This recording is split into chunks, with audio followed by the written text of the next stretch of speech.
I bought this ugly Frankston house and it's about to make me $500,000 in profit, and I'm about to show you exactly how.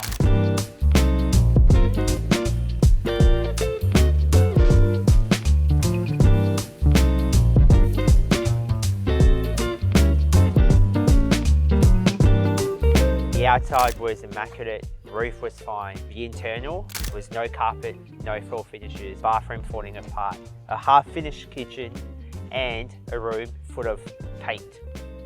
I guess the main thing what we try to do is we always aim to go slightly above the median market rather than try to just be the average of what everyone's around. And that's what's going to make the major difference. With regard to this specific project, I guess Oliver's kind of mentioned and Aagam's pointed to as well is we've got new flooring in there, we've painted up the whole place, put in a brand new kitchen, new laundry, new bathroom. It's pretty much ready to go for anyone who's lucky to get this place now.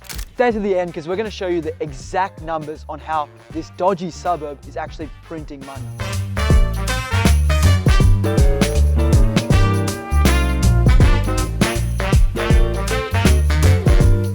What's up everyone, this is Aagam from Finance As You Grow, and I'm going to be walking you through my latest investment property. Now, I know what you're thinking, Frankston.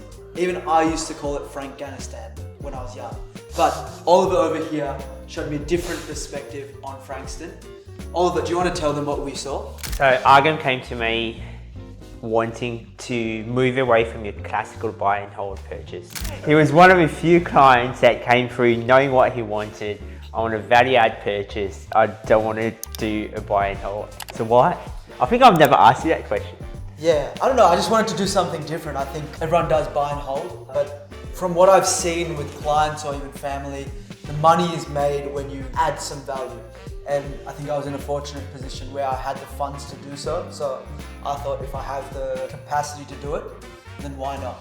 And I think capacity is the baseline. Having a risk profile and the attitude to tackle every problem that comes with a value add, to be very much solutions driven and to be okay that things are not always going to go to plan was definitely one of the attributes that Aagam had, especially being for his first, and that's worked beautifully well.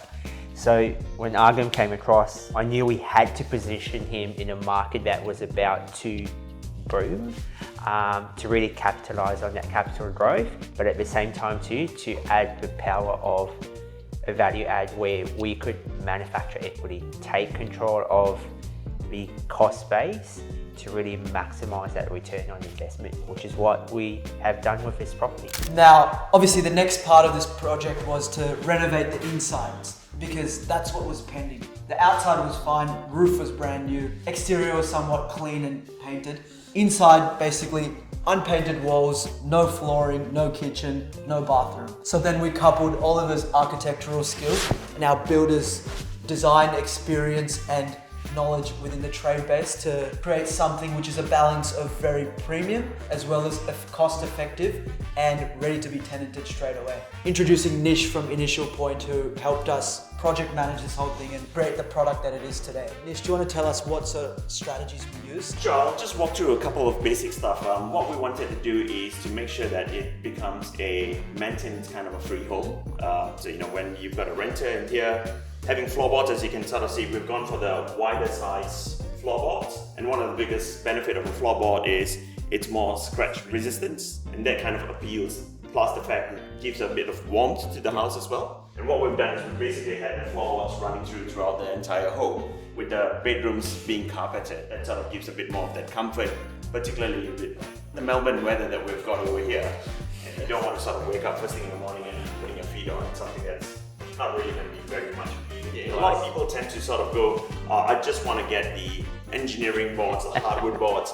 But these days, laminates have come a long way. There's this misconception about the fact that hybrid boards are much better than laminate boards. It is true to a certain extent, but now that the fact that laminate boards have come a really long way from where it used to be, we've really been pushing for a laminate board. And what we do is we make sure that we follow the standard processes in terms of making sure the kitchen cabinets, the base cabinets are all done before you sort of butt it up. Because the fact is that this is a natural material, it will expand and contract. And it's extremely important that we kind of do it according to standards. And that's what we kind of specialize in getting a right person doing that. Yeah. Yeah, and in terms of cost perspective, it's a lot more cost effective when you compare it to engineering boards. Half the price in Absolutely. most instances. Absolutely. Right. And I think one of the very smart detailing that we did here, this house came with existing skirting boards. Typically when you're laying floorboards, you're laying your floorboards first and then afterwards you're butting in your skirting board. In this instance, Nish came up with a fantastic detail of skirting remained, right? For the lack, the reason why we kept the skirting is often when you're coming back to pull the skirting off, you're then peeling plaster, you're damaging plaster, and we just didn't want to go through the additional expense of fixing plaster, right? Because that's time, effort, cost. Give you a bit of a quick demo in regards to what we've got with the kitchen as well. We had a really old kitchen in here and we didn't really want to change a lot of structure-wise perspective because we wanted to make sure we maximize in terms of the value. What we've done again is to kind of go with a lighter base color with the stone bench top. So you've got a 40mm profile stone bench top, and what we've done is we've added a bit of warmth again with the overhead cabinet. So it kind of gives a bit of that break as well. At the same time, it gives that nice little appeal and making it a bit more special. There'll be a glass splashback that will be put on with this section here. And the reason why we've gone with the idea of a glass splashback is it's going to be seamless, making it a lot easier. There's no joints or anything like that. I'm sure tenants or a new buyer would actually prefer something like that. You can see there's also a 5-burner gas cooktop over here. Gas is one of those limited stuff that you get these days. Most houses don't have it, but I've also heard the fact that the government's actually done a bit of a flip and they are going to allow for gas for the next probably about 2 years because they're putting in too much of a strain onto electricity at the moment. And Nish, do you want to, the biggest mistake that often people tend to do with, especially gas cooktops and your range hood, is compliance of the minimum height that you need from the top of a burner to the underside of a range hood is? That's right, it's supposed to be 700. So and that's, compliance wise, a lot of mistakes I've seen, people take it from the top of a bench top. That's right. Not from the top of the trivet itself. Yeah. So as an example, this is not considered top. You'd basically be taking it from that top of the trivet here. That's absolutely right. As opposed to, because that's just the add-on. The minimum is 650, but what we tend to do is we bring it closer towards the 700 because years ago it used to be 600 and then they've pushed it up to 650. So we know that, it's just a question of time. If they do make a bit of a change, you don't want to go through the whole hassle of making changes around. At the same time, you've also got to check the range hood itself, making sure it's compliant, because if it's too much of a distance, it's not going to be effective anymore. I think that's why I found it extremely important that I had the option of, organising my own trades, managing this whole project myself, while also doing it in my own business. But I think you have to be smart in these cases where when you have property in these kind of areas that you want to outsource these kind of things to a builder like Niche, because this kind of stuff the average person doesn't know. Unless you're a tradie or you do this by trade, it's very hard for you to find out by yourself. There are these small details that really matter. Do you want to go through the bathroom and some of the changes that we had made? Start with the main one, the ensuite. So one of the biggest change that we've done over here in this bathroom is there used to be a huge arch in this space here, and arches look quite nice. It definitely adds a bit of that curved corner bit compared to just square designs of the home. We were contemplating, do we leave the arch or do we take the arch off? And after a lot of deliberation, I think we decided, let's take it off. One of the main reasons is because the ceiling height here that you've got is only 2.4 meters. And the major issue is it was actually dividing the room into two halves. So it wasn't getting enough of light. And that's when we were like, yep, let's go ahead. Let's remove this. And what we've done is we've gone for floor to ceiling tiling. We've gone for the bigger 600 by 600 tiles, as you can kind of see at the moment.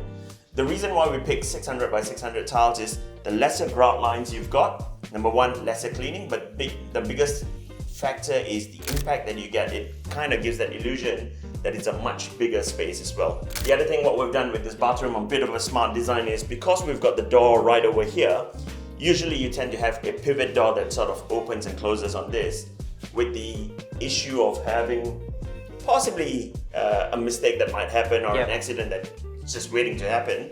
We've actually gone for double slider doors, as you can sort of see here. So it gives you that huge opening when you need to. And again, with this design here, it just makes it a lot easier. And the fact is, it allows us to go for a much bigger custom tiled shower base as opposed to this cheap old poly marble base that you tend to have. And then what we've also done is, as a standard, we tend to always include a shower niche. So this is where people can basically put in their shampoo bottles and stuff like that. And then, you sort of never need to worry about putting all those crappy little shower caddies that you tend to find in cheaper properties. And I think from there was a bit of debating. I know I started with a tile speed, white tiles, or different colored tiles to feature. Well, Niche came across and went, nah, you know what, let's just go through and do the same for all tiles. And at the end of the day, it works. I think at the end of the day, it comes down to personal preference too. Obviously, both Niche and I go through a lot of homes, and yeah, so we ended up on one unified color, and I think that's working quite nicely together. We've got a bit of a warmth over cabinetry, picking that grey up a little bit more, which is equally nice to see. One of the key things with building with shower base up is not having to cut into the structural members of the timber floor joists and bearers. As soon as you're doing that, then triggers structural building permit, which is added time to the project. The other element that I like to do too is always making sure that your basin and your bath, particularly your bath, has an inset overflow in the context of a rental. What the overflow does in the event, especially in the bath, someone decides to fill the bath, watches TV, decides to snooze off by accident, you then have the overflow tucked away on this side to allow the overspill of the water going into the overflow versus out onto the bath. I think that was something that I insisted quite hard on Aagam's perspective to make sure that we're getting these two elements in the context of a rental. We challenged a supplier there who didn't really have an overflow basin on stock. So I'm glad to see that it's come back through. It protects your investment, right? At the end of the day, water damage, as you know, is the one that's going to be the most expensive. That's right. And to add that on, when you've got timber flooring just outside the bathroom, that's not going to be a good idea, especially when it's brand new out there. So yeah, often with a bath, the smart design solution is to find the bath that's the overflow stuff on the side so that you're not front facing the glass. So that's right. And the other thing is, a lot of people tend to overlook at the fact that the pop-up waste that you've got for a bathtub, or even if it's basin, the overflow, the pop-up waste is going to be a bit different when it's got an overflow versus without an overflow. Alright, so welcome to the laundry. I guess it's, again, what we've done is we've basically flown the idea of what we've got in the kitchen, i.e. having the stone bench top, moving across, and then sort of still having that warmth that's on the overhead cabinet. One of the biggest mistakes that most people tend to do is they try to extend the cabinet all the way across, not knowing that you're basically blocking natural light that comes into this place. As you can sort of see, we've only got the one LED light in here, but it's just a very bright sort of a space, purely because we've got a lot of natural light that's coming through as well. And again, we've basically used the same tiles. One of the biggest mistakes that people tend to do is they try to have different tiles in different rooms, and you end up having a house which is like a showroom when you go into a tile showroom. You don't want to sort of live in Beaumont tiles or Metricon tiles. You want the home to be your own home. So we always recommend sort of getting the same sort of style. And with the minimalistic side of things, what people tend to do these days is simpler the better. You don't go for this massive amount of veins and going for really smaller tiles. Yes, of course, you could do a feature wall tile, but I personally think that when it comes to a rental property, you go with a KISS model, which is keep it simple and stupid. Yeah, I think if it was basically flipping for an owner-occupied appeal, it would have been a very different type of selection. I would have definitely pushed for a bit more of an Instagram-ish type of selection, just because you're getting that's a demographic buying this type of houses here. And I think for those of you guys who don't know, Niche has underpaid it where he manufactures his own cabinetry in-house. So that's the economies of scale that collectively for Aagam we've been able to achieve, as it's all in-house versus that added profit margin of what a cabinet maker would have genuinely made on top of. Absolutely agree. And then we've got the additional bonus of having an additional toilet in here as well. And one of the biggest things that we tend to do with the toilet is we tend to always go for a back-to-wall toilet. One of the major benefit of that is from cleaning perspective, you don't want to sort of go on your hands and knees and cleaning the back of it. When it's flush against the back, it's just much easier and much simpler. And then there's always this case of where people tend to ask us the question like, should I get a Karoma or should I get one of those more expensive brands? By all means, you surely can do that, but you know, if you've got the extra money, a tenant's not going to pay you anything extra for having a Karoma toilet. Go for something that works well. As long as it's suited and it works well, you may as well save that money and put it onto things that is actually going to add a lot more value. And I must admit the fact that, you know, Aagam, together with the advice that was provided by myself and Oliver, he's taken a lot of things on board, going like, you guys are the experts, you're doing this on a day-to-day basis, I'll trust your judgment. And it just makes life a lot easier when we've got customers like Aagam. Yeah, so spending 150, 200-ish Bunnings toilet is absolutely fine. It will do the job. It will flush your shit down here, right? And the other thing too that I do like or that I generally recommend in the purpose of an investment, never go in more toilet. You're just opening yourself for a lot more maintenance issues. You're popping tiles out if you need to.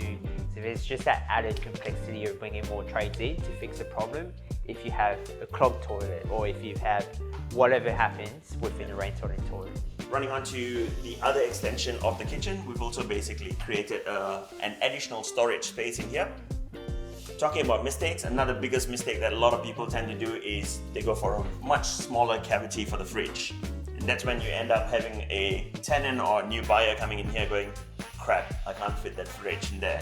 So what we always do is we'll go for a minimum gap of at least 1 meter.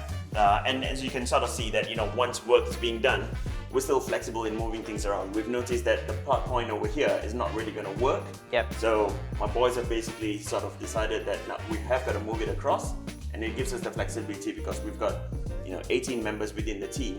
So all I've got to do is basically call Raymond, the electrician, go, Raymond, do your magic and move this across.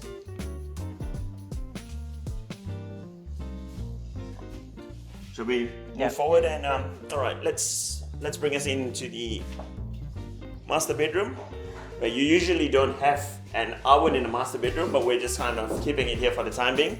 Once the kitchen's ready, we'll basically be moving it across. Again, this place here, we will be putting in some carpets, kind of give that additional warmth. As you can see, we've got team members who are really working hard in sort of getting the vanity ready. So again, what we've done is we've created a custom vanity in here, which is a much bigger vanity, and we always preference a drawer over a door. Reason being is when you pull a drawer, accessing it right to the back is much easier, and that's pretty much what we've done over here. And again, coupled it with a back-to-wall toilet, and we've gone with the same concept in regards to floor-to-ceiling tiling. What we had to do over here was get rid of the old cornices so that we get that square set finish. And one of the most important factor is to always have a light just above your vanity, because you don't want to have that shadowing effect. When Aagam's standing over here and trying to do a bit of shaving, it just makes it a bit easier when it's you know, you've got light right above that. And I think one of the biggest decisions we made was the bathroom was halfway through. It was tiled, and the toilet was not fixed. We collectively as three made an executive decision that we're putting all the tiles off, we're re-waterproofing, we're getting a proper waterproofer in, rebuilding the bathroom from the ground up. Simply when we're trying to join an existing shower with tiles and waterproofing and redoing floors, it becomes very tricky to overlap waterproofing. Almost impossible to then guarantee 100% workmanship, ticking the boxes. So across both bathrooms, that's where I'm glad that we put the recommendation forward to Aagam, and Aagam basically just made the decision on the spot. Yeah, let's do it. There was no ifs, no buts. Do it right, do it the first time, do it right, never need to do it again. Exactly right. That's generally what we tend to tell the boys, that measure twice, not once, rather than try to do it the other way around as well. You're cutting short there. Yeah, we did measure and we're like, yep, now that should be alright. It's scraping it's a note to tenant. That's connected, right? Yeah, it is. It's not a jack. Yeah. So now one change we made, initially what we were thinking, from the backyard, as you can see, there's no deck. This is just an empty space. So now we had an option of either putting a deck inside of here and covering this whole space and making it another like open living area with a deck and for a family. However, my father actually came up with this idea where he reckons, you know, why put a deck here? Because we actually have plans of building a brand new townhouse at the back. Now, as you can see, there's a common driveway just behind you over here. When there's trucks coming in and builders coming in, there's risks of scraping this deck or damaging this deck. So instead, what we actually decided is we're scrapping the idea of a deck and we're just going to put stairs and railings to come across so that, you know, you can safely exit and come down into the backyard. And what that's doing is saving the cost. And instead of building the deck now, as part of the scope of building the back townhouse, we're just going to include the deck as well as a garage for this house as part of the full scope. And that's where we're going to maximize the cost efficiency of, you know, getting excavators in. But another problem that actually built up was this spa unit, which is obviously not working. So Nish, do you want to tell us sort of what we plan on doing with this? Yeah, so again, as you can sort of see, it's a massive eyesore that we've got over here. One of the safety options, hazard. It is a safety hazard as well. And one of the options that we had was we could get an excavator here right now, take this off. But that's when we've sort of had a bit of a chat and discussed it doesn't make sense to do that right now because we have got to get an excavator when we're doing the gold mine stuff behind there, and it just makes more sense doing it at that point of time. So what we're going to be doing is we'll probably just wrap around this thing so that, you know, in case if a tenant's got a young kid who's basically a bit more adventurous and tries to sort of make his own adventure out in here, we don't want that to happen. So what we're going to do is we'll kind of make it safe. And as Aagam sort of said, the easiest way is to basically create a couple of staircases to sort of come down in this area. We've got to get rid of all that timber, and we'll certainly get rid of this as well. You'll just chop it, we'll just pull it all out. And then when we're doing the decking, what we'll do is instead of going for timber stumps, we tend to go for concrete stumps. That way you'll never need to worry about things rotting and ending up looking a bit more like that. Yeah, 100%. And I think another part you must, like, I thought about personally, I was like, oh, it is an eyesore, you know, would it be better to just get rid of it now? But, you know, upon speaking to property managers, the rental market in Melbourne is so hot and so there's such a demand for housing where these small things don't really matter, especially in the suburb of Frankston as well. But just in general, the market is so hot that tenants would just appreciate the fact that it's a brand new renovated home and everything pretty much from kitchen, bathroom, flooring, everything is new. I think they would appreciate that fact way more than there needing to be a deck immediately or there needing to be a brand, you know, open backyard. And the other great thing is we're on 800 square meters of land, which allows plenty of space in the interim for, you know, kids and family to spend time in the backyard. And this part does not really impact their day-to-day living. Do you also want to add the additional bonus of what they've got in there at the moment, where in terms of, you know, if a new tenant comes in and they want to put some storage and stuff like that, they've at least still got the space in there. Exactly. Before it gets it's a removed. huge garage. And obviously the house came with a huge garage, which pretty much empty. You could fit a car in or you could even fit a whole studio in there or tools, whatever you really need to. Although it will be temporary because it will be knocked down when we do build the townhouse at the back. But yeah, it's free space for them to use in the time being. Oliver, you know, a lot of people hear that, you know, having power lines at the backside of your house is a huge risk, or, you know, banks may not like this. Personally, when I did the finance for this property, they didn't really have a problem with it. No, we haven't. We ran it through with council, part of a pre-due diligence issue. We had previous plans and permits that were stamped on the basis of existing footprint. There's no issues there. And again, we are in Frankston, where it's ultimately primed for an activity centre with additionally more housing in there, so it's all in line with future housing provision for council. So I think that's it. That's going to wrap up our video for today. As we do go and advance with our plans with the backside, we'll keep you updated. So thanks for tuning in. So here's what you came for, the real financial breakdown. Let me run it down for you. We purchased this property for a nice purchase price of $750,000. Cost roughly stamp duty, legal fees, everything taken into account. It's about 46 grand. Now, the renovation spend on something like this would amount to around $80,000. The total would be $876,000. As you know, this is not what the intention with the property was. It's not to flip the property with just renovating the front. There's a longer term hold strategy to this, as well as develop on the back. For a nice townhouse, we're expecting a build cost of around $600,000. Now what we do is we add a bit of a contingency of 5% for costs, so that amounts to around $30,000. So your step 2 is going to cost us around $630,000 in total. The end value of the project for both properties as if they were subdivided into 2 lots. We're expecting the front lot, which is already built and renovated, to be valued at least $900 or $950, and the back lot to be valued at least $1 million. So we're putting a value of $1.9 million here. Based on this, roughly you would get a value of around 394 grand. Now you might go, Aagam, that's not 500K. You're right, it's not 500K right now, and the plan with this property is to hold both units for at least 5 years. Now the great thing is I'll be getting rental for both of those units, but we're expecting with average growth over 5 years, you'd get at least to the 500K mark. Ask anyone who's trying to buy in Frankston. It is an extremely hot market. If you were to just do a feasibility, it might be wise to expect normal capital growth of 7% just to be conservative and stress test, because at the end of the day, nothing's guaranteed. So that's how I believe I'm going to get to the 500K mark. But it's also to show that development isn't for everyone.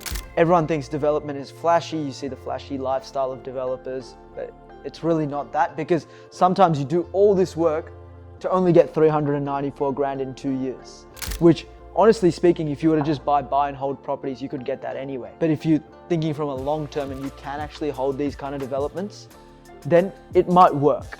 One thing I've learned, but I was somewhat comfortable with before, is that things like this, renovation spend and build cost, they're never one value. You might think you're gonna get it for a certain thing.